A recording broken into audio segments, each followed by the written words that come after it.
Maravilha, estamos de volta aqui no nosso Papo Omelete, aqui direto do Anime Friends, para falar um pouquinho de Tokusatsu. Eu tô aqui com um convidado mais especial, que é o Ricardo Campos. Obrigado, prazer estar aqui. Diretor de dublagem do Kamen Rider Building e também o intérprete do Banjo Ryuga, que é um dos heróis da série, né? É o meu personagem.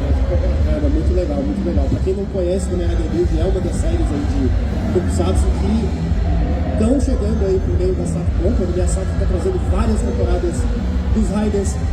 Pra gente aqui no Brasil, que tem a memória do Black RX, eles são recentes, mas tem série que já tem aí uns 15, 20 anos. Isso, outra, né? Exatamente. A gente recebeu o filme do Kamen Rider Zero One, primeiro, e uma série também para ser dublada. Essa eu tive o prazer de dirigir e de dublar também personagens. E aí depois de um ano a gente recebeu a série do Build, né? E aí teve uma repercussão legal, a galera gostou. Eu tive o prazer de dirigir e de dublar o Banjo Ryuga. Um personagem muito legal, cara. Ele meio tapado, ele entra nos atritos ali com o centro. E eu procurei trazer uma linguagem mais assim, solta, sabe? Tipo, deixar ele com gírias, puxar a nossa linguagem, deixar ela mais coloquial, mais natural possível. Até pela natureza do personagem também, o cara é lutador, né? E começa a série, ele tá preso, né? É verdade. Tá na cadeia, então combina bem com isso. Mas voltando um pouquinho, eu queria que você falasse um pouquinho pra gente. Exatamente, você falou dessa coisa de ser a primeira dublagem aí, em muitos anos de um Kamen Rider aqui no Brasil, né? Mais especificamente 30 anos, que é a última série que você foi dublagem aqui em 95, né? E o Black RX, que estreou no Brasil na Manchete em 1995. Aí 30 anos depois, como é que foi? Quando chegou a proposta desse povo? Porque esse trabalho aqui para dublar essa série, Kamen Rider Build, como é que foi essa sensação? Já tinha contato, já conhecia? Como é que era? Então, eu não conhecia, foi um desafio, porque assim, uma série famosíssima, eu tinha nas mãos ali um mega projeto para dirigir, para escolher as vozes e para deixar uma coisa boa, legal. Então foi um cuidado clínico, assim, sabe? Eu falei, cara, eu vou me dedicar, vou focar nisso.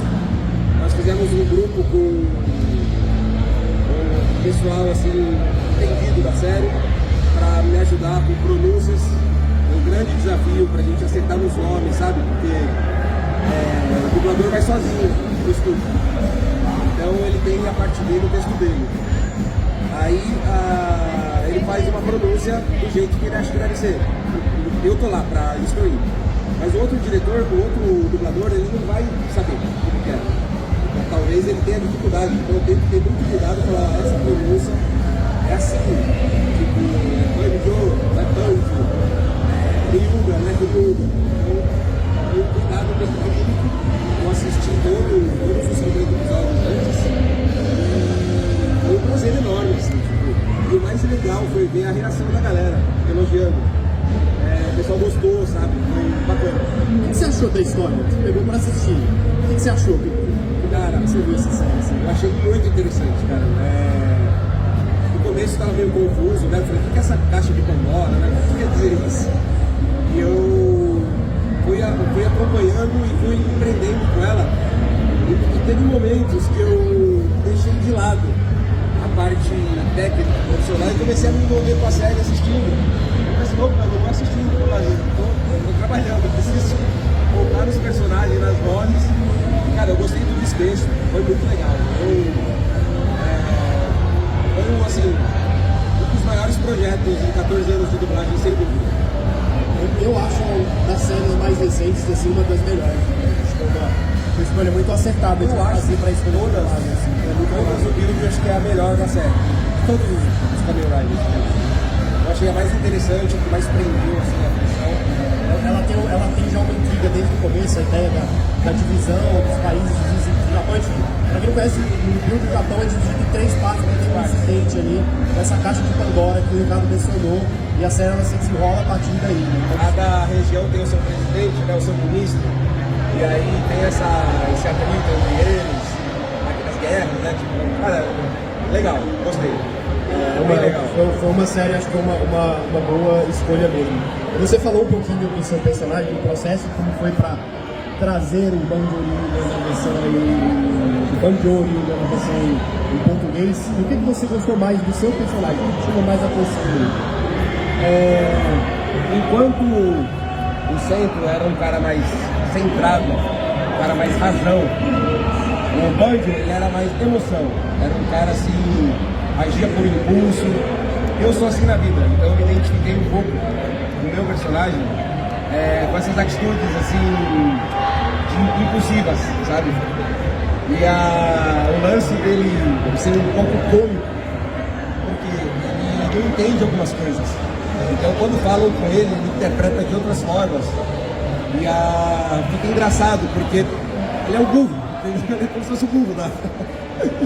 Então todo mundo fala, Banjo, como assim, cara? Não. E aí a gente usa aquelas gírias, né? Por exemplo, o texto vem muito certinho, né? O texto de dublagem.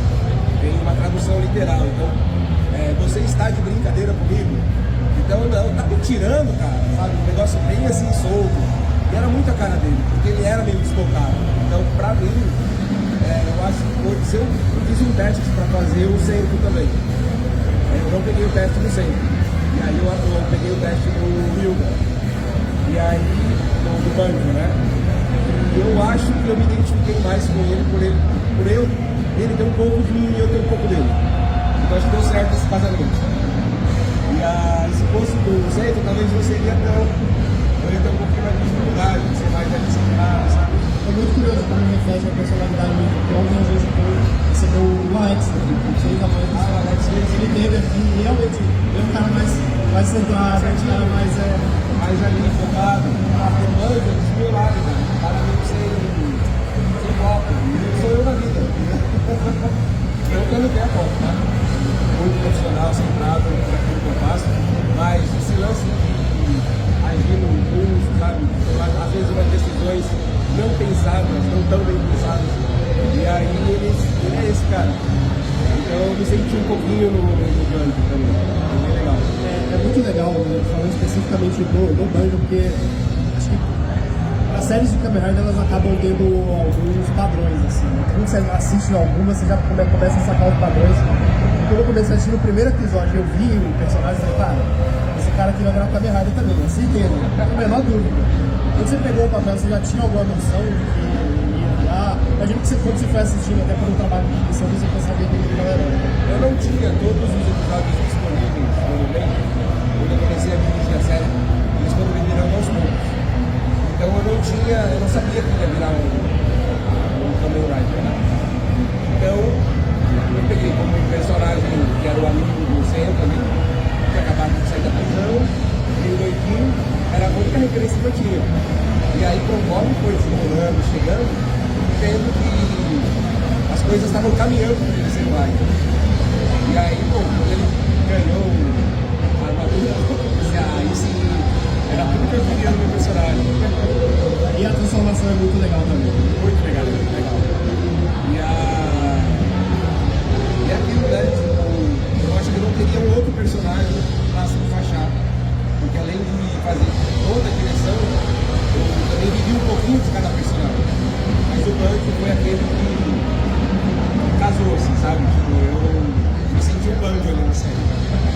E falando um pouquinho mais desse processo mais amplo da dublagem do Build, você trabalhou como diretor de dublagem, você já falou um pouquinho também como é que é esse lado de estar ali na cabine, né? Com o dublador, fazendo essa orientação, mas como que é esse processo da escolha dos papéis? Como que funciona esse processo? Normalmente a gente vai pelo... é um pouquinho de tudo, mas o principal é o timbre da voz. Qual que é o timbre que mais se aproxima ali? Depois a gente vai no estilo da personagem. Por exemplo, é uma personagem quietinha, introvertida, a gente vai atrás de um dublador que também seja quietinho, introvertido. E se casar com a voz, então dá mais certo ainda. Tem uns que vão pela aparência. Nossa, é a cara do Ricardo Campos. Quantos carecas de barba eu já não dublei na minha vida, cara? E às vezes nem é, a voz nem é pra mim, mas assim, o cara olha pra mim e fala, não é a cara do Ricardo Campos, não, vou pôr ele pra dublar. Dá certo. Mas discutindo. Então, vou lá, tem um cara com uma super grave, vou lá, meu banco de dados de vozes graves, quem são? E daí eu vejo, mas o cara é muito dinâmico, muito rápido, o dublador é mais light, mais assunto. Então, eu vou atrair de novo, que tem a voz grave, que também seja dinâmico, tá bom, bem acelerado, sabe? Então, são esses fatores. E dentro do estúdio, aí eu dou todo aquele cuidado possível, por exemplo, dublar japonês tem uma certa dificuldade porque a gente não tem a referência nas palavras. No inglês é fácil, a gente sabe onde dá uma pausa. A gente sabe que cozinha, ele pausa. Então quando tiver kitchen, vamos ficar dentro, a gente vai pausar. O japonês não tem. Às vezes a gente está dublando uma frase que é gigantesca e o texto tem 3 palavras. Então todo esse trabalho, isso aí é de tirar o sono. Então a gente só vê na hora, né? Então a gente fala, calma, vamos ver, começa onde, começa aqui, termina onde, tem que pôr palavras, vamos transformar esse texto em palavras, vamos pôr palavras para deixar ele maior, mas sem fugir do contexto. Não pode sair do contexto, está acontecendo ali. Idem com quando a gente tem que tirar palavras. Então está muito grande, tem muito texto ali, o cara fala uma coisinha de nada, como que a gente vai pôr tudo aquilo naquela boca? Então tem um trabalho clínico também para a gente limar palavras, correr com palavras, procurar sinônimos. Então é um trabalho bem assim, minucioso, sabe? E no final dá certo. A gente sabe que todo final dá certo. Então, isso que é gratificante para a gente. E na pré-estreia, lá na sala da SATA, a gente teve, né, o primeiro episódio ali passando, e a galera batendo palma, sabe, elogiando, muito impressionante. Conseguimos satisfazer aí a galera e eles ficaram felizes. Então, isso foi muito legal mesmo. Eu acho que o mais importante até agora é a gente estar podendo conferir esse trabalho completo, né? Porque a gente teve um hiato aí entre o anúncio da dublagem do build e o lançamento dos episódios, né? Então ficou essa expectativa. Porque quem viu no cinema não sabia, mas acabou que ficou. Foi o único público que viu aquilo ali por um bom tempo. E agora? Quando que vai, né? Quando vai lançar? E aí está disponível, né, agora no... Como que tá a recepção? Já chegaram para você, agora que está começando a sair no YouTube da SATA os episódios dublados, alguém já veio comentar com você? Só procura, pede videozinhos com trechos do personagem, né?